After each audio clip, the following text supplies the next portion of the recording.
আসসালামু আলাইকুম এভরিওয়ান। ফেলে আসা ভালোবাসা গল্পের 17 নম্বর পার্ট। তো আর বেশি কথা না বলে চলুন গল্প শুরু করে দেই। একে একে সবগুলো পরীক্ষা শেষ হতে চললো, আর মাত্র একটা পরীক্ষা বাকি, আগামীকাল শেষ পরীক্ষা। 5টা বিষয় বেশ ভালোই হয়েছে, একটা ভালো হয়নি। ভালো বলতে একবার খারাপ হয়েছে, যার জন্য ভূমি বাকি 5টা ভালো করে এইটার চিন্তায় শুকিয়ে কাঠ হয়ে যাচ্ছে।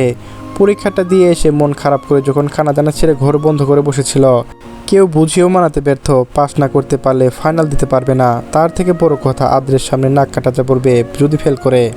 এক সময় এসবে পূর্ব না থাকলেও এখন বেশ মনোযোগ।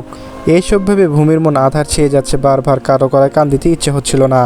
তখন বিষয়টা আদ্রকে জানালে আদর রাগ না দেখিয়ে গিয়ে বরং বেশ কোমল কণ্ঠে বিভিন্ন উদাহরণ দিয়ে বুঝিয়েছে, আশ্বাস দিয়েছে পাস করবে। আদ্রের থেকে সাপোর্ট পেয়ে ভূমি কিছুটা স্বস্তি পেয়েছিল। আজকের পরীক্ষাটার জন্য বেশ ভালো করে প্রস্তুতি নিয়েছে যাতে এটা খারাপ না হয়।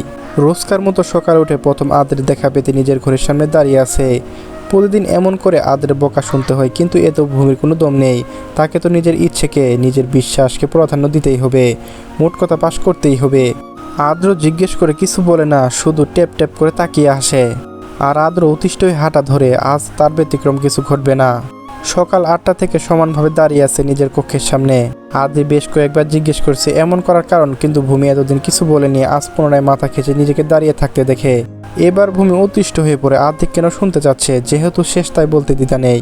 আদ্রি বলে, তুই এমনভাবে কেন দাঁড়িয়ে থাকিস, প্লিজ বল না। বললে বিশ্বাস করবি? কেন করবো না তুই বল। আমি তো কোনো পরীক্ষায় খুব একটা ভালো রেজাল্ট করি না, তাই না?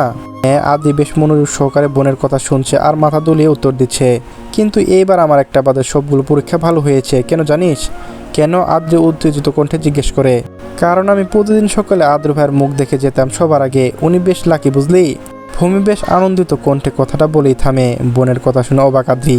এই মেয়ে তার মানে এই প্রথম দিন থেকে এতগুলো দিন এই জন্য এভাবে সকালে উঠে এমন করতো? আদ্রি বেশ জোরে জোরে হাসতে শুরু করে ভূমির কথা শুনে, যেন কি মজার কথা বলে ফেলেছে। ভূমি বেশ বিব্রত বোধ করে বিষয়টা, চোখে মুখে বিরক্তির ছাপ ভেসে ওঠে, কিন্তু তা বাহির থেকে দেখা যাচ্ছে না, মুখ ঢেকে রাখায়। ভূমির বিশ্বাস নিয়ে এমন হাসাহাসি মজা করায় বেশ মন খারাপ হয়ে যায়। রাগ উঠে যায় ভীষণ, ঘরে ঢুকে ঠাস করে দরজা লাগিয়ে দেয়। আকস্মিক এমন কথায় আদ্রি থেমে যায়, মুখ আপনা আপনি বন্ধ হয়ে যায়। এই রেগে গেল এবার। দরজার সামনে গিয়ে ধাক্কা দিয়ে ডাকতে থাকে, সরি সরি বোন, প্লিজ রাগ করিস না, আমি বুঝিনি তুই এমন করবি। আমি কি করব, আমার হাসি আসছে, প্লিজ মাফ করে দে। ভালো না তুই? আদ্রি বেশ করুণ সুরে কথাগুলো বলছে আর দরজায় আঘাত করছে। তখনই পিছন থেকে এসে দাঁড়ায় আদ্র, বোনকে এমন করতে থেকে প্রশ্ন করে কি হয়েছে। আদ্রি ভূমির সব কিছু খুলে বলে। আদ্রের জন্য প্রতিদিন সকালে এমন করে অপেক্ষা করার কারণ সেটা বলে। আর কথাটা শুনে হেসে দিয়েছে, তাই রাগ করে দরজা বন্ধ করে দিয়েছে। আমি বুঝিনি ওই বিষয়টা এত সিরিয়াসভাবে নিয়েছিল। আদ্রি চোখ নিচু করে কাঁদো কাঁদো মুখ করে কথাগুলো সব বলে। আদ্র সব শুনে শান্ত নয়, আদ্রিকে বলে, ঠিক আছে তুই যা, আমি দেখছি। আদ্রি আর কোনো বাক্য বেই না করে বাধ্য মেয়ের মতো স্থান ত্যাগ করে সেখান থেকে। আদ্র ধীর হাতে ভূমির দরজায় ধাক্কা দিয়ে, ভূমি ভেবেছিল আদ্রি তাই চিল্লিয়ে বলে ওঠে, তুই যা এখান থেকে। কারো ইমোশন নিয়ে হাসলে কেমন লাগে তখন বুঝলি নিজের দিকটা হলে। আদ্র বেশ কোমল কণ্ঠে বলে, এই মেয়ে দরজা খোলো। আদ্রের গলা শুনে ভূমি বেশ অবাক হয়। সে তো ভেবেছিল আদ্রি তাই এমন করে কথা বলেছে, কিন্তু উনি কেন আমায় ডাকছেন? আদ্রি কি সব বলে দিল নাকি ওনাকে? হাই হাই, এত তো নিশ্চয়ই আমাকে মারবেন আবার। ভূমির ভাবনায় ব্যস্ত। এদিকে আদ্র ভূমির কোনো আওয়াজ না পেয়ে পুনরায় ডাক দেয় কিছুটা জুড়ে। ভূমি বসা থেকে উঠে ধীর হাতে দরজা খুলে দেয়, চোখ নিচু করে দাঁড়ায় আদ্রের মুখোমুখি, তবে তাকাচ্ছে উপরের দিকে। মনে হয় ভয় কাজ করছে। আদ্রি যদি এসব বলে দিয়ে থাকে তবে তো নিশ্চয়ই উনি রেগে আছেন। আর আদ্রে এমন চেহারা দেখলে পরীক্ষাটাই ভালো হয়ে যাবে না বকা শুনলে। ভূমি নিচের দিকে তাকিয়ে থাকতে দেখে আদ্র বলে, কি হলো, আজ না তোমার পরীক্ষা? ভূমি ভেবেছিল হয়তো পড়ার কথা বলবে, তাই নিজে থেকেই বলে, জি পরিচিত, দুদিন বন্ধের মধ্যে। এদিকে তাকাও। কই তাকাও এদিকে। আদ্রে এমন কোমল কণ্ঠস্বর ভূমির মনে এক অদ্ভুত শিহরণের আবির্ভাব ঘটাত। খুব কম সময় এটার প্রকাশ পায় আদ্রের কণ্ঠ, আর যখন পায় ভূমির মন কন্ট্রোলে রাখা দায় হয়ে পড়ে। ভূমি চোখ তুলে তাকায় আদ্রের পানে। আজ আদ্রের চাহনিতে কোনো কঠোরতা নেই, গম্ভীর্য নেই। নেত্রদ্বয় বেশ শীতল, মাত্র ব্যায়াম করে আসা, গম্ভীর মুখে হালকা হাসি রেখা। আদ্রের চেহারাটা দেখে আপনা আপনি ভূমির মুখে সুন্দর একটা হাসি আভাস ফুটে ওঠে। আদ্র কিছুটা সময় ভূমির পানে চেয়ে নিজের নজর সংবরণ করে নেয়, গলা খাকিয়েই বলে, যাও এবার খেয়ে টুকটাক প্রশ্ন দেখো, পরীক্ষা যাওয়ার প্রস্তুতি নাও। এই বলে নিজের ঘরের উদ্দেশ্য হেঁটে চলে যায়। ভূমি আদ্রে যাওয়ার পানে তাকিয়ে বুকে হাত রেখে মিনমিন করে সুরে বলে, হাই, উনি কি মাত্র আমার সাথে এত সুন্দর করে কথা বললো? আদ্রি কি সত্যি কথাগুলো বলেছে? সেজন্য উনি নিজে থেকে আমাকে ডেকে বাহিরে এনেছে ওনাকে দেখতে? ভূমি কি হচ্ছে এসব? উনি কি তোকে? না না না, এটা কিভাবে হবে? ওনার মতো লোক আমাকে নিয়ে ভাববে, এতে হতেই পারে না। অবশেষে সকল ভয় ভীতি অবসান ঘটিয়ে শেষ হয়েছে টেস্ট পরীক্ষা। এবার সকল চিন্তা রেজাল্টের, কিন্তু সেই টেনশন এখন থেকে করে মাথা খুঁয়ে লাভ নেই। শেষ পরীক্ষা মোটামুটি ভালোই হয়েছে। দুবন বাড়ি এসে দরজা দিয়ে ঢুকতেই দেখতে পাই সোফায় বসে আছে এই দুই কর্তা। হাতে চায়ের কাপ, কোনো বিষয় নিয়ে আলোচনা চলছে, সেটা কথা বলার ভঙ্গিতে বেশ আন্দাজ করা যাচ্ছে। সচরাচর দুই ভাইকে বাড়িতে দেখা মেলা ভার, অফিসের কাজে ব্যস্ত থাকেন বেশিরভাগ সময়। সকালে ঘুম থেকে উঠে চলে যান 8টার মাঝেই, ফেরেন একবারে রাত 10টা নাগাদ। কিন্তু আজকে এই অসময়ে বাড়িতে উপস্থিত দেখে বেশ অবাক হয় দুইজন। ক্লান্ত শান্ত শরীর নিয়ে হেলে দুলে এগিয়ে যায় ড্রয়িং রুমের দিকে। মিস্টার তুফাইল মেয়েকে আসতে দেখে হাসি মুখে কাছে ডাকে, এসেছিস তোরা, আয় আয় বস। গরমে ঘামে একদম ভিজে গেছিস। দুবোন এগিয়ে গিয়ে ওপর পাশে সোফায় বসে। মিস্টার আফজাল মেয়েদের দিকে শুকনো দৃষ্টি নিক্ষেপ করে কোমল কণ্ঠে জিজ্ঞেস করে, পরীক্ষা সব ভালো হয়েছে তো? দুইজনে হাসি মুখে মাথা দুলিয়ে হ্যাঁ সূচক উত্তরে জানায়। এই যা, ফ্রেশ হয়ে আয় তাড়াতাড়ি, শরীরে ঘাম প্রবেশ করলে রোগ হবে। মিসেস সাবিনা কিচেন থেকে এগিয়ে আসতে আসতে কথাগুলো বলে তাগাদা দেয়। ফ্রেশ হয়ে নিচে নেমে আসে একসাথে। ড্রয়িং রুমে সকলে উপস্থিত, আদ্র ভাইও আছেন। কখন আবার ফ্রেশ হয়ে চলে এসেছেন। মিস্টার আফজাল হোসেন, আদ্র তোমার ফুপি বারবার ফোন দিচ্ছে যাওয়ার জন্য। তুমি বলেছিলে নাকি ওদের পরীক্ষা শেষ না হওয়া অবধি কোথাও যেতে পারবে না। আজ শেষ হয়েছে, সেই সকাল থেকে বারবার কল দিয়ে যাচ্ছে। তুমি কি বলে এখন? বড় আবু মুখে এমন কথা শুনে ভূমির মন খুশিতে নেচে ওঠে।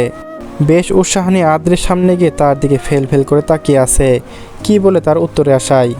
আদ্র ভূমির দিকে একবার তাকিয়ে নিজের নজর সরিয়ে বাবার দিকে রেখেই বলে, ঠিক আছে, আপনাদের যখন ভালো মনে হয় ফুপিকে জানিয়ে দিবেন যাওয়ার বিষয়ে। আদ্রের মুখে এই কথাটা শোনার অপেক্ষায় ছিল ভূমি, আর কাঙ্ক্ষিত উত্তরটা পেয়েও যায়। এক লাফ দিয়ে উঠে বলে, ইয়ে, যাবো ফাইনালি। রাত থেকে গুজগাছ শুরু করে দিয়েছে ভূমি আদ্রি। কাল সকাল সকাল রওনা দিতে হবে যে। বড় ফুপিদের স্থানীয় বাড়ি রাজশাহী হলেও ওনার সকলে ঢাকাতেই থাকেন।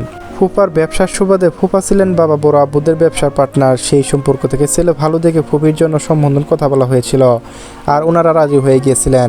আনন্দের উত্তেজনায় কাল সারা রাত ভূমির চোখে ঘুম ধরা দেয়নি। এমনটাই হয়ে থাকে সব সময়ের জন্য। কোথাও যাওয়া হলে কিংবা নিজের মন মতো কিছু হওয়ার হলে চোখে ঘুম কোথাও উদাও হয়ে যায়। কালও তার ব্যতিক্রম কিছু ঘটেনি। ভোর 6টায় বাড়ির প্রতিটি সদস্য উঠে গিয়েছে। 7টায় বেরিয়ে পড়তে হবে, নাস্তা তৈরি করে যে খাবার খেতে হবে সময় দিচ্ছে না। মিস্টার আফজাল চিটাগং থেকে ঢাকায় যেতে মিনিমাম 5 থেকে 6 ঘন্টা পর অতিক্রম করতে হবে। এখন যদি ঘরে মহিলারা একবার সংসারের কাজে নেমে যায় তাহলে হয়েছে, আজ 9টা পেরোলেও সেগুলো কমপ্লিট না করে বের হবে না। এই কারণে তাড়াতাড়ি যাচ্ছে, চট জলদি রেডি হয়ে বেরিয়ে পড়ে। নির্দিষ্ট সময়ের মাঝে সবাই নিচে চলে এসেছে, কিন্তু ভূমির নাম নেই।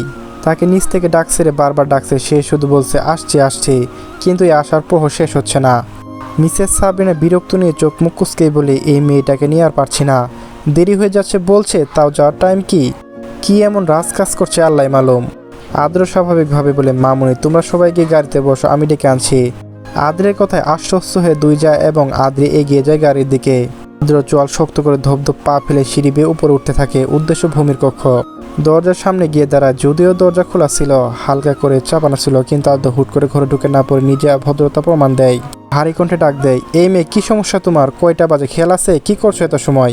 ভূমি নিজেকে সাজাতে ব্যস্ত। ভারী কোনো সাজ নেই, বরং সিম্পলভাবে তৈরি করছে নিজেকে, কিন্তু তাও এত সময় লেগে গিয়েছে।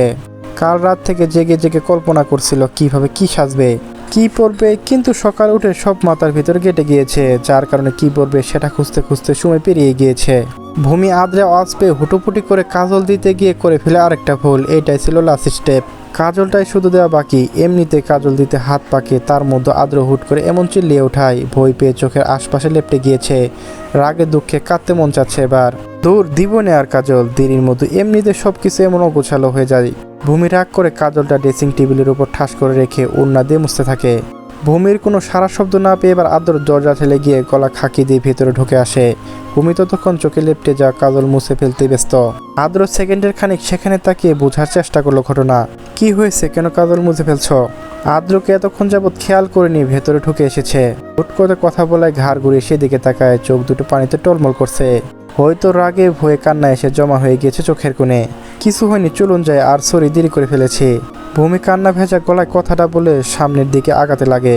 আদ্র থামিয়ে দিয়ে বলে, কাজটা লাগিয়ে নাও, আমি অপেক্ষা করছি।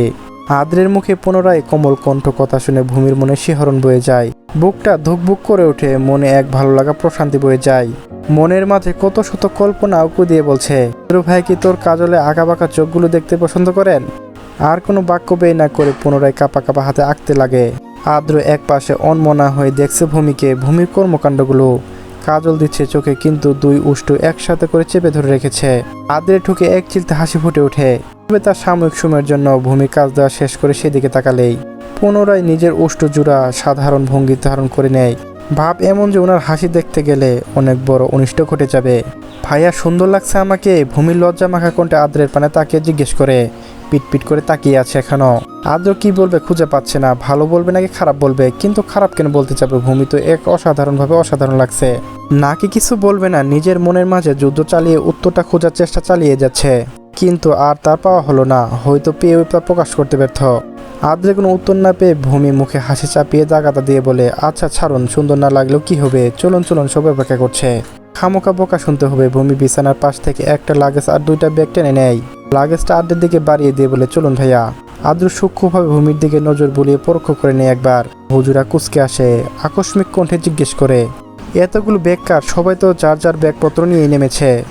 আরে ভাইয়া, এতগুলো তো সবগুলো আমার, সবগুলো প্রয়োজনীয় জিনিসপত্র নিয়েছি না, এই জন্য। কয়দিনের জন্য? আদ্র ধমকে ছুড়ে জিজ্ঞেস করে। ভূমি বলে, এত দূরে যাব, 4 থেকে 5 দিন কি থাকবো না? ভূমি আদ্রের ধমকে আমতা আমতা করে জিজ্ঞাসা দৃষ্টিতে তাকায়। থাপড়ে সব কটা দাঁত ফেলে দেবে একবারে। রাখো সব, অনলি 2 থেকে 3টা স্যুট নিবা, কাল কিংবা পরশু দিনের মধ্যে ফিরে আসবো। কিন্তু ভূমি আর কিছু বলতে না দিয়ে চোখ লাল করে তাকায়, চুপচাপ সবগুলো ব্যাগ রেখে একটি ব্যাগে 3টা জামা আর কিছু প্রয়োজনীয় জিনিসপত্র ব্যাগে ভরে নেয়। উষ্ট উল্টে কাঁদো কাঁদো মুখ করে বলে, চলুন। চলবে, আজকে 3টি পার্টি দেওয়া হয়েছে। তো গল্পটি কেমন লেগেছে অবশ্যই কমেন্টে জানিয়ে যাবেন। ধন্যবাদ সবাইকে।